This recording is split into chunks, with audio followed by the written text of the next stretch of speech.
Hello दोस्तों, कैसे हैं आप सब। उम्मीद है कि आप सब मस्त होंगे और आपकी तैयारी भी मस्त होगी। दोस्तों, इतिहास के एमसीक्यू बैच के क्रम में आज का हम लोग का टॉपिक होगा धर्म से। तो जैन धर्म और बौद्ध धर्म और कुछ अन्य छोटे छोटे जो धर्म हैं उनको हम लोग कवर किया जाएगा। एक क्लास में आपको पहले भी बता दूं कि 2 पार्ट में होगी, प्रश्न ज़्यादा हैं। इस चैप्टर से हमने टोटल 120 प्रश्न निकाले हैं। आज की क्लास में हम 60 प्रश्न आपको करवा देंगे और अगले क्लास में 60 प्रश्न और करवा दिया जाएगा और ये चैप्टर पूरी तरीके से खत्म हो जाएगी और इससे बाहर एक भी प्रश्न बनेंगे नहीं। तो चलिए आज की क्लास की शुरुआत करते हैं। प्रश्न बेहद आसान सा है, यहीं से शुरुआत करते हैं। प्रश्न आपके सामने है, करा कि महावीर तीर्थंकरों में अंतिम तीर्थंकर माने जाते हैं कि किस क्रम के हैं। तो आपको पता होना चाहिए कि महावीर स्वामी 24वें तीर्थंकर थे। ऑप्शन नंबर सी आपका सही उत्तर हो जाएगा। अगला प्रश्न कह रहा है कि 6ठी शताब्दी ईसा पूर्व के प्रारंभ में भगवान महावीर का जन्म निम्नलिखित में से किस स्थल पर हुआ था। तो महावीर स्वामी का जन्म कहाँ हुआ था? वैशाली के कुंडग्राम में हुआ था। ऑप्शन नंबर सी आपका सही उत्तर हो जाएगा। अगला प्रश्न करा कि भगवान महावीर का मूल नाम क्या था। यानी कि भगवान महावीर स्वामी का जो मूल नाम था वो क्या था? वर्धमान था। ऑप्शन नंबर डी आपका सही उत्तर है। अगला प्रश्न करा है कि जैन मठ संस्थानों को क्या कहा जाता है। तो जैन मठ जो संस्थान है उनको कहा जाता है आपका वसदी। ऑप्शन नंबर डी आपका सही उत्तर है। अगला प्रश्न कह रहा है कि उस पवित्र शहर का नाम बताइए जिसे प्रथम एवं चतुर्थ जैन तीर्थंकरों का जन्म स्थान माना जाता है। तो उस शहर का नाम जिसे प्रथम और चतुर्थ जैन तीर्थंकरों का स्थल माना जाता है वह स्थान आपका कौन सा है? अयोध्या है। ऑप्शन नंबर सी आपका सही उत्तर हो जाएगा। अगला प्रश्न नंबर 6 का रहा है कि जैन धर्म और बौद्ध धर्म के उदय में भारत में कौन से ईसा पूर्व शताब्दी में धार्मिक अशांति देखी गई थी। तो बौद्ध धर्म और जैन धर्म के उदय में भारत में 6वीं ईसा पूर्व शताब्दी में धार्मिक अशांति देखी गई थी। तो ऑप्शन नंबर सी आपका सही उत्तर होगा। प्रश्न नंबर 7 का आपसे कि शब्द श्वेतांबर किससे जुड़ा है। श्वेतांबर और दिगंबर किससे जुड़ा है? तो वह जुड़ा है आपका जैन धर्म से। ऑप्शन नंबर बी आपका सही उत्तर हो जाएगा। अगला प्रश्न कर रहा है कि पार्श्वनाथ जो एक क्षत्रिय और बनारस के राजा अश्वसेन के पुत्र थे वह जैन तीर्थंकर बने थे। कौन?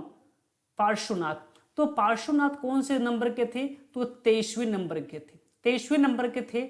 और इनसे एक बात और, शायद वह प्रश्न हमसे छूट गया है, 23वें नंबर के तीर्थंकर थे और इनको झारखंड का एक पहाड़ी था जिसका नाम था समवेद शिखर। ठीक है, समवेद शिखर कहाँ है?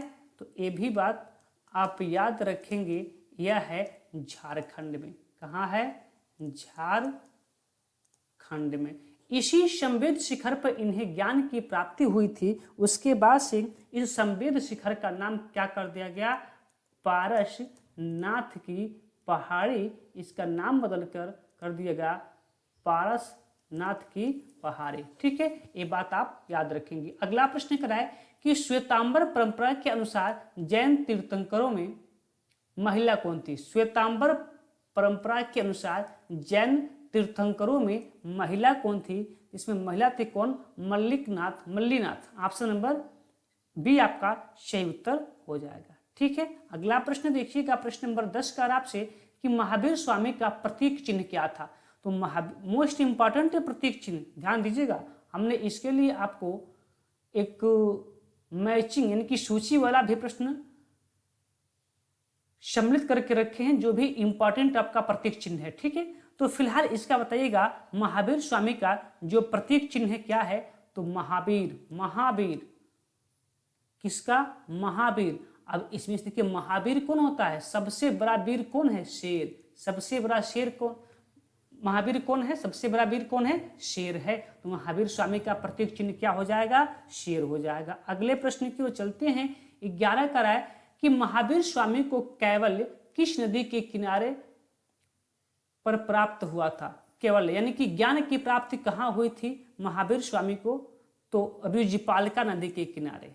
ठीक है, ऋजुपालिका नदी के किनारे इन्हें क्या हुई थी? ज्ञान की प्राप्ति हुई थी। अगला प्रश्न कर रहा है कि महावीर स्वामी की मृत्यु 468 बीसी में किस स्थान पर हुई थी? तो महावीर स्वामी का जो मृत्यु हुआ था वो हुआ था पावापुरी में। जन्म हुआ था कहाँ पे? बिहार में ही, और इनकी मृत्यु भी कहाँ हो गई थी? बिहार में ही। ठीक है, चलिए अगले प्रश्न की ओर चलते हैं। अगला प्रश्न क्या है कि महावीर स्वामी ने अपने उपदेश किस भाषा में दिए थे? महावीर स्वामी का जो उपदेश देने की भाषा थी वह था आपका प्राकृत। कौन सा? प्राकृत। Option number C. प्रश्न नंबर 14 का है कि संलेखना, संथारा या निषिद्ध विधि द्वारा देह त्याग या आत्मोत्सर्ग करना किस धर्म से संबंधित है? संलेखना विधि यानी कि किस धर्म से संबंधित है? वो आपका है जैन धर्म। ऑप्शन नंबर सी आपका सही उत्तर है। अगला प्रश्न कराए कि प्रथम जैन संगत का आयोजन पाटलिपुत्र में 322 बीसी में किसकी अध्यक्षता में हुआ था? तो जब जैन धर्म की पहली संगत का आयोजन किया गया था पाटलिपुत्र में सन था 322 बीसी का, उस समय उस समिति के जो अध्यक्ष हुआ करते थे यानी कि थे वह थे कौन? स्थूलभद्र। ऑप्शन नंबर ए आपका सही उत्तर हो जाएगा। अगला प्रश्न कर रहा है कि द्वितीय जैन संगति देवर्षि क्षमा श्रवण की अध्यक्षता में कब हुई थी? देखिए पहले के जो अध्यक्ष थे वह स्थूलभद्र थे। 322 बीसी में कहाँ पे हुआ था? पाटलिपुत्र में हुआ था। कहाँ पे हुआ था? पाटलिपुत्र में। ठीक है, और दूसरी कहाँ पे हुआ था ये आप हमें कमेंट करके बताएंगे। और उसके अध्यक्ष कौन है? देवर्षि क्षमा श्रवण। और कब हुआ था? तो इस प्रश्न का उत्तर आप जान लीजिए 512 से 513 बीसी में हुआ था। आज का पहला प्रश्न आप याद रखिएगा।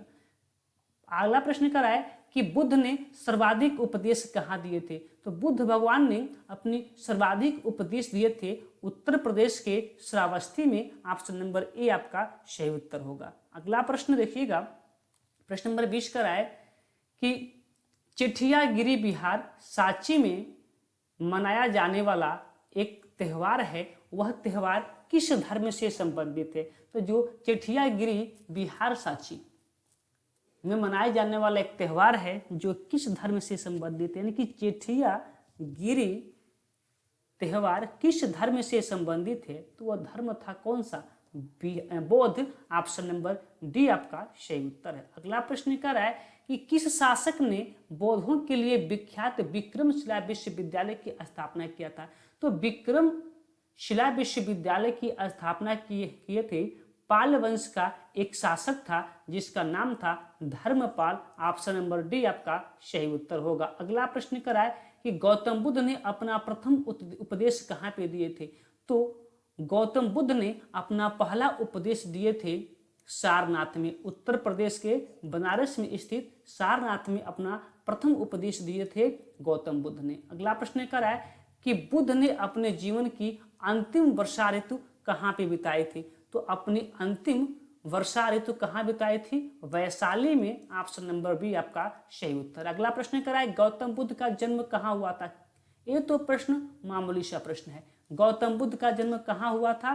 तो सभी को पता है कहाँ पे? लुम्बिनी में। ठीक है, और निर्वाण कहाँ प्राप्त हुआ था बताएंगे। चलिए आगे प्रश्न आएगा, कुशीनगर में हुआ था।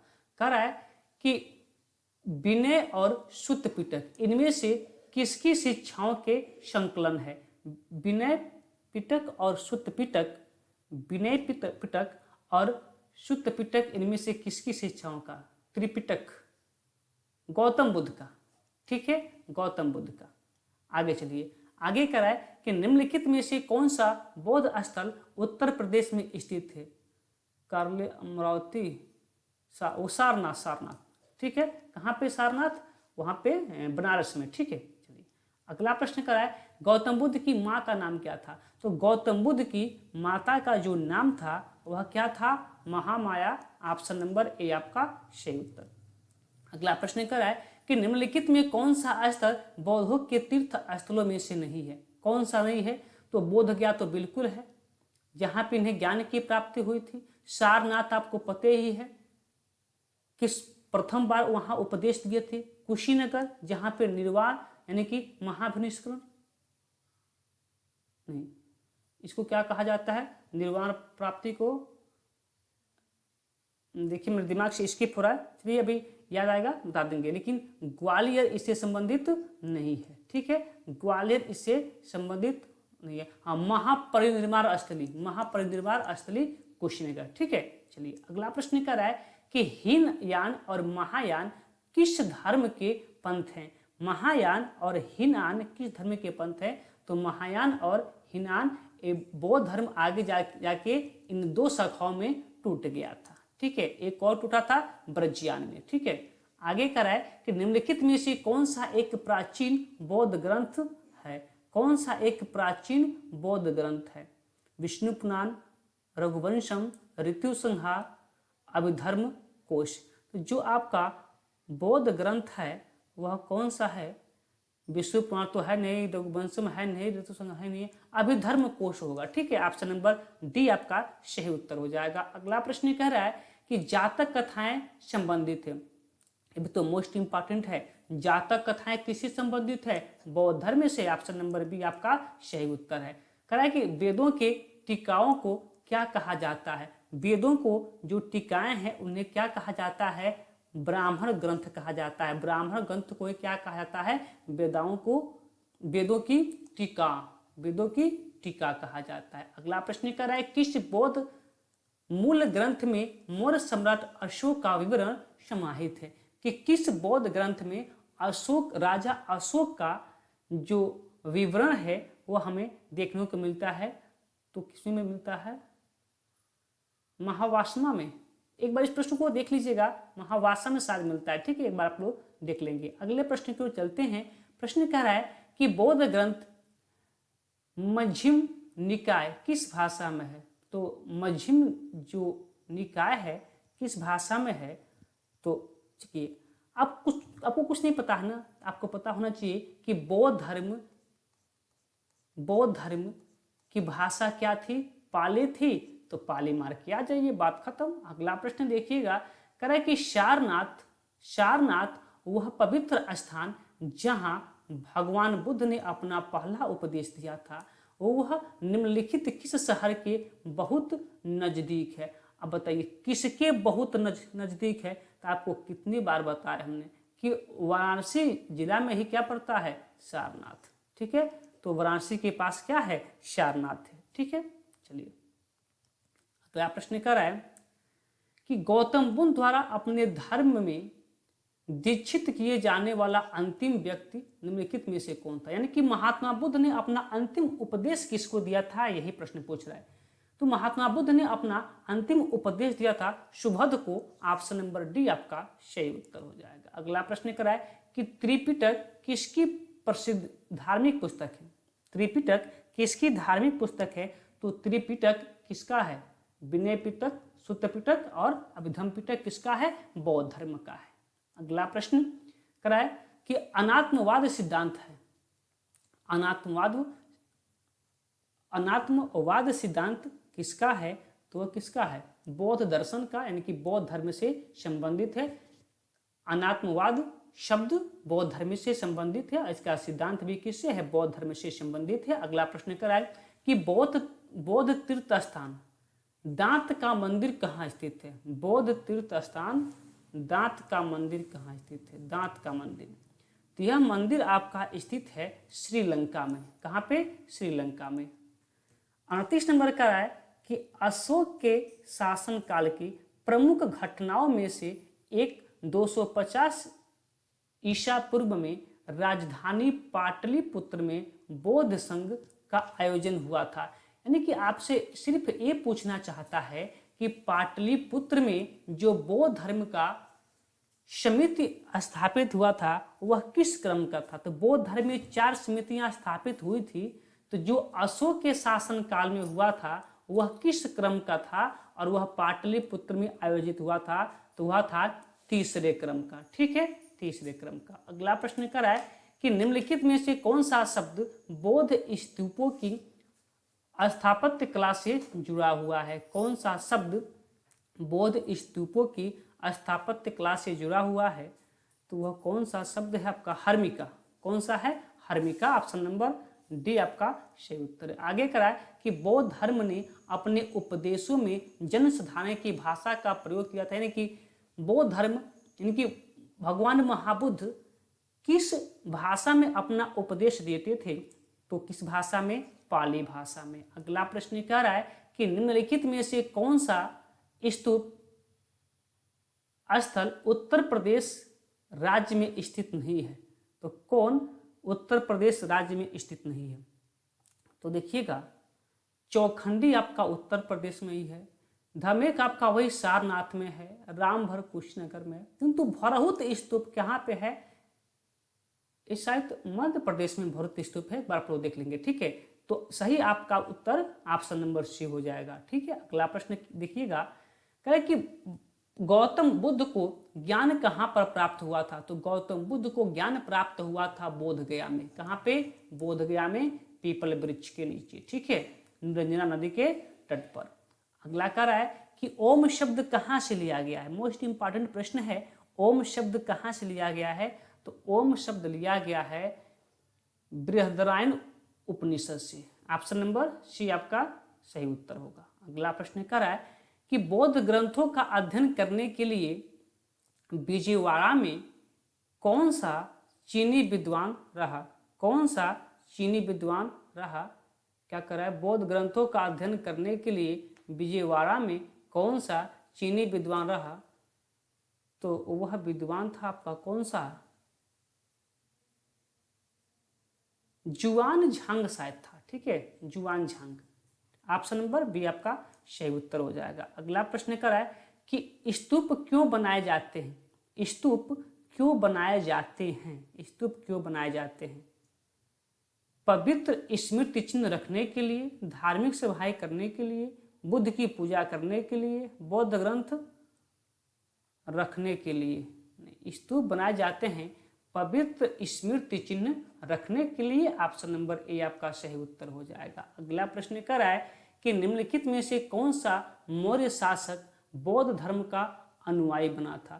तो इसमें से कौन सा शासक बौद्ध धर्म का अनुयायी बना था? वह बना था कौन शासक? अच्छा, हाँ, अशोक। अशोक अशोक कौन सा? अशोक। जब इसने 261 बीसी में कलिंग युद्ध किया, उसके बाद से इसका हृदय परिवर्तन हुआ और बौद्ध धर्म को अपना लिया था। ठीक है, अगला प्रश्न कह रहा है कि जहां यह मानते हैं कि भगवान बुद्ध ने अपने पहला उपदेश दिया था, उस स्मारक का नाम बताइए और जिसे seat of the Holi Buddha, seat of the Holi Buddha कहा जाता है। ध्यान से पढ़िएगा, सीट ऑफ होली बुद्ध कहा जाता है।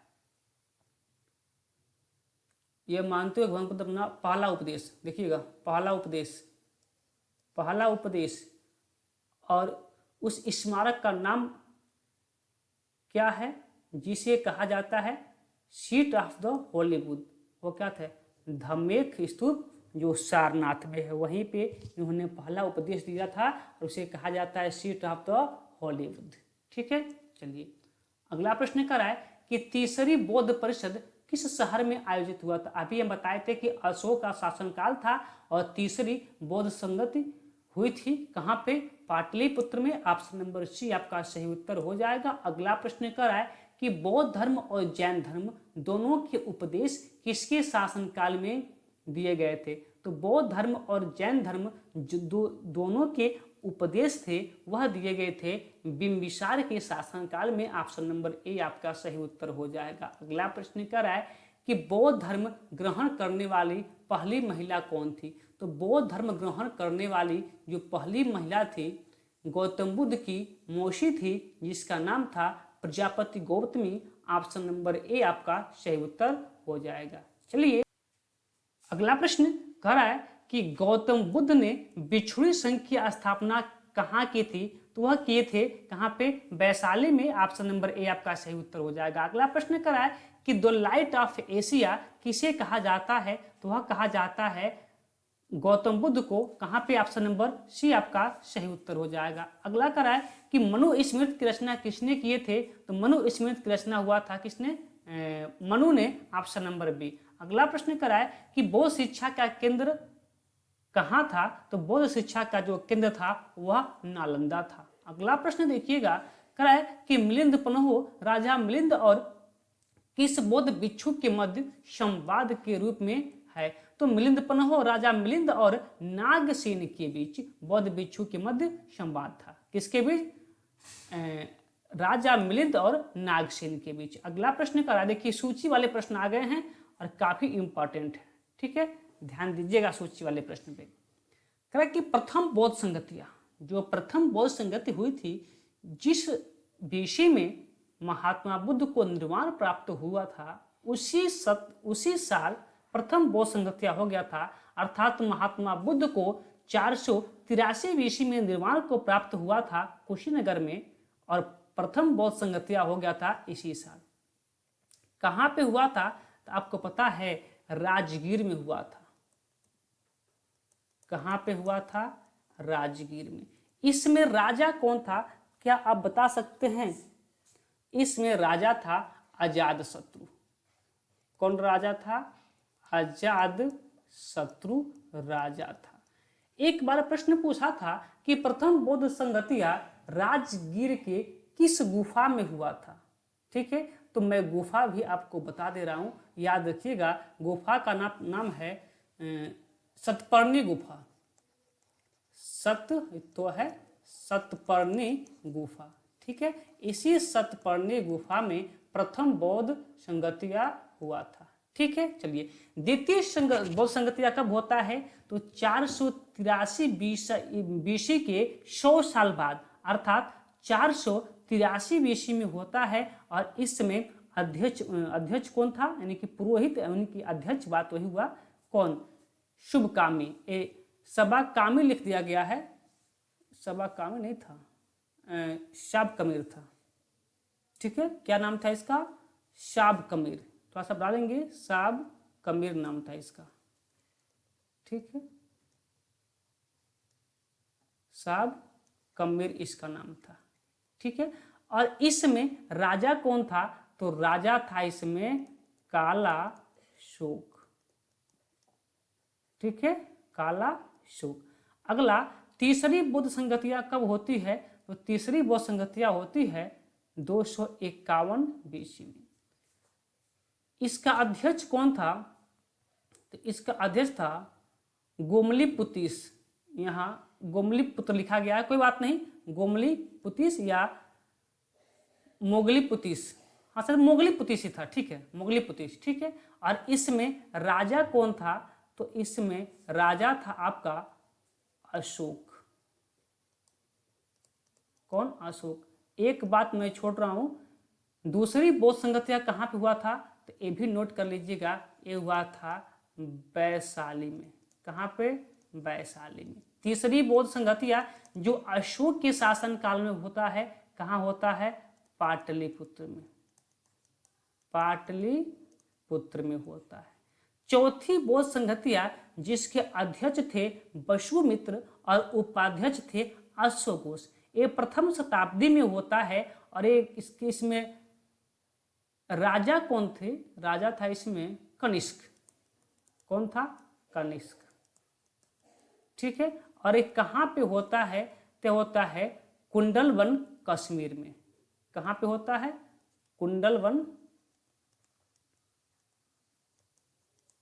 कुंडलवन कश्मीर, ठीक है। ये बात याद रखेंगे। तो कौन सही था? तीनों लाइन से सही हैं, तो ऑप्शन नंबर आपका कौन सही हो रहा है? ऑप्शन नंबर आपका ए सही हो रहा है, तो ऑप्शन नंबर ए आपका बिल्कुल सही उत्तर हो जाएगा। अगला प्रश्न कर रहा है कि अश्वघोष द्वारा रचित बौद्धों की रामायण किस ग्रंथ को कहा जाता है? तो वह कहा जाता है बुद्ध चरित्र को। ऑप्शन नंबर सी आपका सही उत्तर हो जाएगा। अगला प्रश्न कर रहा है कि गौतम बुद्ध के गुरु का नाम क्या था। तो गौतम बुद्ध के गुरु का नाम था अलार कलाम। ऑप्शन नंबर ए आपका सही उत्तर हो जाएगा। यहां तक की बातें क्लियर है तो आगे चला जाए। तो चलिए आगे चलते हैं और अपने अगले प्रश्न की ओर बढ़ते हैं।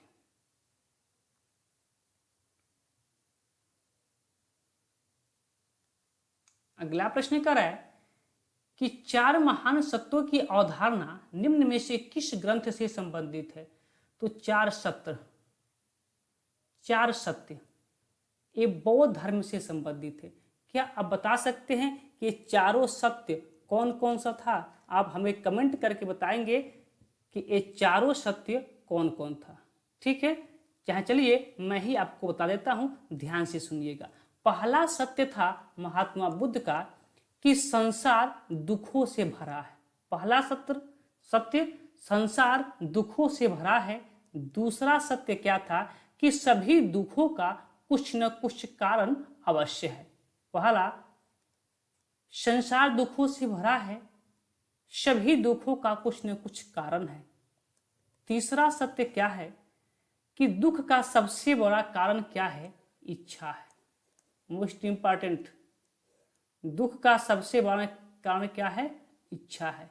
चौथा सत्य क्या बताए कि इच्छा पर नियंत्रण हम पा भी सकते हैं। इच्छा पर हम नियंत्रण पा सकते हैं। ठीक है, यही सत्य था बौद्ध धर्म के ग्रंथ में। अगला प्रश्न कर रहा है कि किस धर्म के भिक्षुओं के लिए चैत्य और विहार का निर्माण किया गया था। तो वह चैत्य और विहार का निर्माण किया गया था बौद्ध धर्म के लिए। ऑप्शन नंबर ए आपका सही उत्तर हो जाएगा। तो चलिए आज के इस पार्ट में हमने 60 प्रश्न को देख लिया। अगले पार्ट में कल के क्लास में 60 और प्रश्न देख लिया जाएगा। फिर एक चैप्टर आपका पूरी तरीके से कंप्लीट हो जाएगा। तो चलिए फिर मिलते हैं अपने अगले क्लास में। तब तक के लिए धन्यवाद।